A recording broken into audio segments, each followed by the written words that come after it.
और अब बात जनगणना की कर लेते हैं, जो देश में हर 10 साल पर होती है। 1991, 2001, 2011 में भी जनगणना हुई। हालांकि 2021 में होने वाली जनगणना कोविड महामारी की वजह से टल गई, फिर लोकसभा चुनाव की वजह से इसको टालना पड़ा। कुल मिलाकर 4 साल की देरी हो चुकी है। सूत्रों के मुताबिक अब सरकार अगले साल यानी कि 2025 में जनगणना की तैयारी कर रही है और इस बार जनगणना के तौर तरीकों में भी कुछ बदलाव किए जा सकते हैं, जिसमें पहली बार क्या क्या चीजें इंक्लूड होंगी वो आपको बताते हैं। जनगणना के आंकड़े इलेक्ट्रॉनिक तरीके से जुटाए जाएंगे। इसके बाद डेटा को डिजिटली सुरक्षित रखने की कोशिश की जाएगी। इससे आंकड़ों में छेड़छाड़ नहीं होगी, यानी कि डेटा परफेक्ट होगा। दूसरा फायदा ये होगा कि आंकड़ों का बेहतर विश्लेषण मुमकिन हो पाएगा। इसके लिए सरकार की तरफ से विशेष तरह का पोर्टल तैयार किया जा रहा है। अभी तक धर्म, वर्ग, सामान्य, अनुसूचित जाति और जनजाति के आधार पर जनगणना होती रही है। हालांकि जाति से जुड़े डेटा जारी नहीं किए जाते हैं, लेकिन इस बार खास तौर पर और बारीकी से जातियों की जनगणना होगी और उन संप्रदायों में भी जातियों के आंकड़े जुटाए जाएंगे जिनमें जाति व्यवस्था है।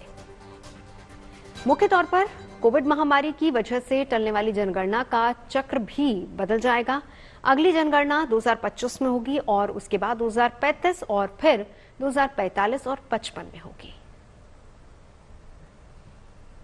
2026 में जनगणना पूरी हो जाएगी। इस बार की जनगणना की खासियत ये होनी है कि ये डिजिटली, इसके इलेक्ट्रॉनिकली इसे किया जाएगा और इसे संरक्षित और संवर्धित भी डिजिटली किया जाएगा। यानी डिजिटली उसमें एक तो ये होगा कि सरकार ने तय किया है कि इसमें जीरो टॉलरेंस यानी गलती होने के बहुत कम चांसेस हैं। तो अब इस हिसाब से अगर हम देखें तो भविष्य के लिए जनगणना का जो चक्र है वो भी बदल जाएगा। अगली जनगणना फिर 2035 में होगी, क्योंकि हर 10 साल पर जनगणना होती है और वो भी 2035 में तो अभी तक तय है।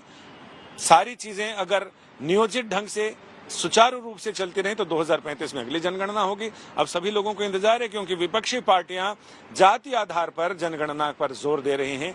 तो सरकार भी इस चीज को मद्देनजर रखते हुए अभी हालांकि जातिवार आधार पर जनगणना हो, इसको लेकर सरकार ने औपचारिक फैसला नहीं किया है, लेकिन अनौपचारिक रूप से अब तक जो सुगबुगाहट चल रही है उसके मुताबिक यही कि पहला तो जनगणना डिजिटली होगी, दूसरा जातिगत आधार पर होगी, तीसरा ये कि सभी धर्मों के मानने वाले लोगों में जहां जहां जाति व्यवस्था है उसके मुताबिक जनगणना होगी। यानी एक तीर से कई सारे निशाने साधने पर लगी है सरकार।